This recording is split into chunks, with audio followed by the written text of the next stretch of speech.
wannan ainihin ruwa ne da ya shigo cikin ainihin gidajen mutane da ke nan rafin guza. Wallahi ka ga ruwa abin mamaki, kai masha Allah, ruwa ya shiga. Al'amari na ubangiji, ruwa a cikin gari. Ga wani mai mashin ce yana kokarin ainihin fita, zai je ya ainihin kai kaya wajen jirgin ruwa.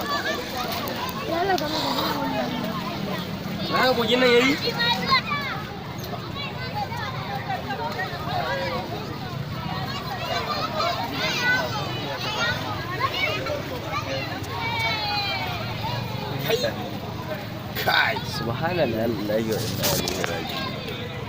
Shi yasa da ma na ce kaga ruwan nan da ake yi na bana, Ga kaji nan kuma. ruwan nan da ake yi Ka na ga bana. wata nan, ga wata can kan katanga.